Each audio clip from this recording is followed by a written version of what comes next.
There's so many different horses that require so many different needs. Oh my God. Got a nice fresh bed for tonight, haven't you? Because the weather's rubbish. Can you turn your back? What is she doing to you? So Amelia at the moment don't need as much as Sallow because Amelia's quite fat.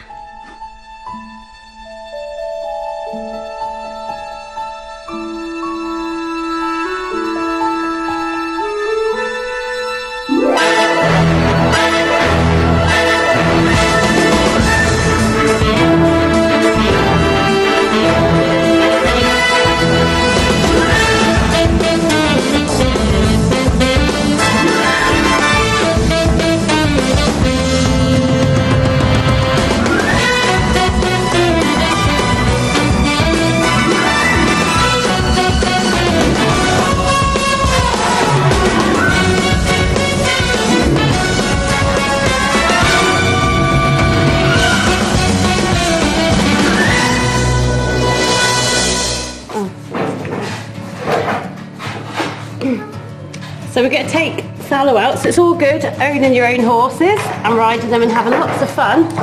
But then the children and me have to do the fun stuff too, don't we? And pick out their what, Blake? Their poo. And make sure their stables are all nice and clean for them.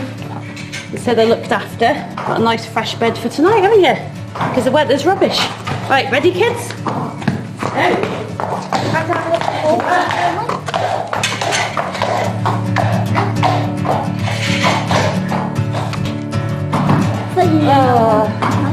Oh my God.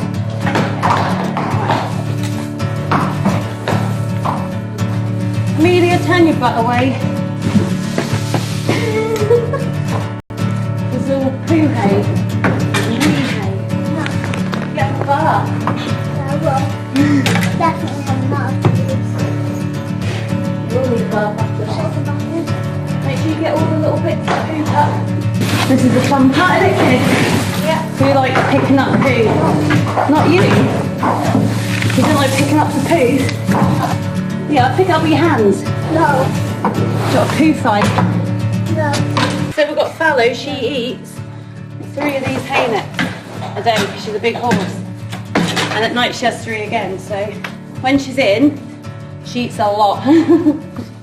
But because she's a Frisian, that's their breed, they're quite big horses anyway, so they need a lot more food. But she's not fat, she's quite good. Amelia, the Palomino at the moment, she's a bit fat at the moment. But Fallow's not doing too bad. What would you say is the average cost for looking after a horse? What's the process for it? So it's actually really difficult because there's so many different horses that require so many different needs. Thoroughbreds are a bit more higher maintenance, they need to come in every day, or if they're doing shows or things like that, there's a lot more going on, which means their feed is more expensive, their cost of maintenance is more expensive, they'll be stabled every night, which then adds up a lot more expensive when you've got all the sawdust and the shavings. And my 2 don't, they genuinely are out all summer. They can be out in the winter if it's quite mild, which makes it a lot cheaper. So average, if you had like a cob, cobs are quite low maintenance horses. Great for beginners, great for families. Cobs are your typical easy horse. So you could leave a cob out all year round. So all you need really is a field with a shelter on, and that could only cost you like £40 a month. Definitely recommend a cob. The Irish cobs are lovely. But yeah, your cobs, you're pretty much safe, hacking horse. But then you always must be aware that they're still animals, and if anything does happen to them, then obviously the vet's bills can be really expensive. So you always have to be careful. I always get insurance personally because obviously it can be quite a cost. But what I didn't realise was on my insurance last year, Fallow had a fractured tooth and her whole cheek was up. So we got the vet out and she had to go to the vets, and actually she had to be put under to get the tooth removed. I had to actually pay that. I think it cost me like £2.5 grand. But my 2 are quite cheap really. They're out most of the time. It's just sometimes obviously now we're doing a horse show this week. So we've got a 4-day horse event.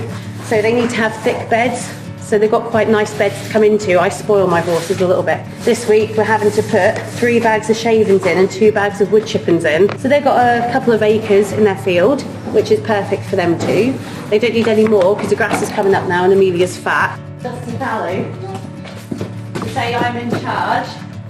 And then poor Fallow's left in the corner, aren't you? What are you doing there? Can you turn your back? you. And with her as well, she has shoes on her feet. Oh yeah, so both my horses are shod as well, because we do a lot of road work.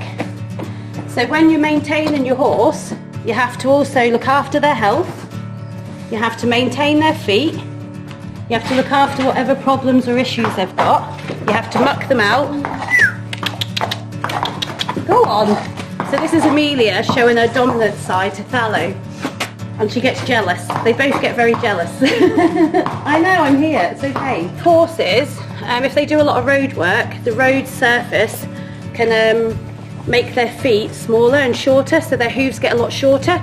So they've got frogs. If you have a look at the bottom of their feet, well, so this part here is their frog, this bit here, and this is the most sensitive part of a horse's hoof. So if this outside bit gets shorter than this, that means she's standing on her sensitive part of her foot, which means she won't be able to move properly. So what she needs is shoes, so it lifts that up slightly so it's not on the floor. So when they do a lot of road work, it's wearing their hooves out a lot more. What does shod mean? So you get the farrier out. So a farrier is someone that comes and measures your horse's hooves and then puts some nice steel shoes on them. I think it's steel. Shoes anyway, they get shoes. He puts them in the fire and he moulds them around their feet, doesn't he? Alright. I know, what's he doing?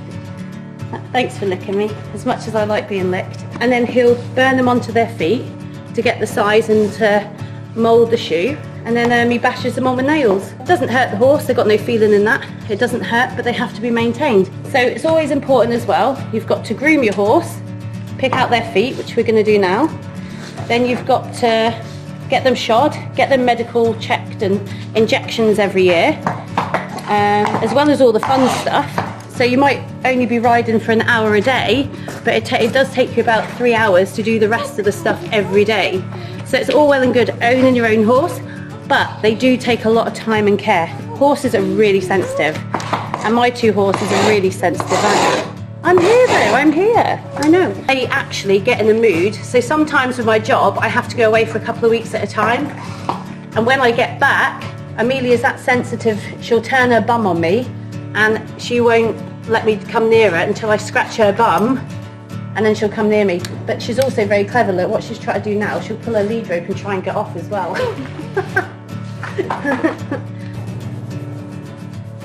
So she also likes to be rubbed. This is her favourite spot. She might be pulling her face above my head, is she? You like that? Do you like that?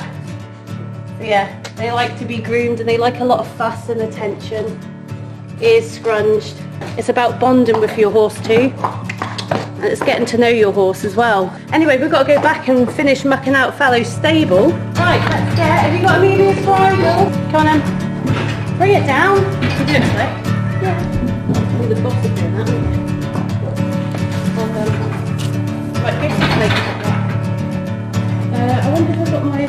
So, because our horses are both in work every day, we need to make sure that their diet's really good as well, and they've got everything they need, all the nutrients and minerals. So what we feed them on is we feed them on high fibre horse and pony cubes, and they also have molasses-free chaff. So it's got added vitamins and minerals in. So we give them a scoop of that and a scoop of that. So we always give it to them an hour before they ride. They have a small bit each, and then they also get a little bit after they've ridden. About an hour later they also get a little bit after. This makes sure that they are, you know, they've got all the energy they need. I mean, this time of year anyway, summertime genuinely is very good for the horses anyway, with all the fresh grass coming up. But because my horses are in quite a lot of, they do a lot of strenuous work, they need extra just to balance them out and give them their minerals. So then we add the water to it, so it's not dry for them. So we add a cup of water to it, and we mix it round. They get everything they need from their daily diet. I've been away for the last 3 weeks, so I haven't ridden them in 3 weeks, so that's why. But Amelia does eat a lot more because she's a Welsh Section D. So, Welsh Section D horses, they're quite greedy. Ponies are greedy too, they'll eat anything and everything and they won't stop. Whereas Thallow's quite good, being a Frisian, she'll stop when she's full and she won't carry on eating for the sake of it.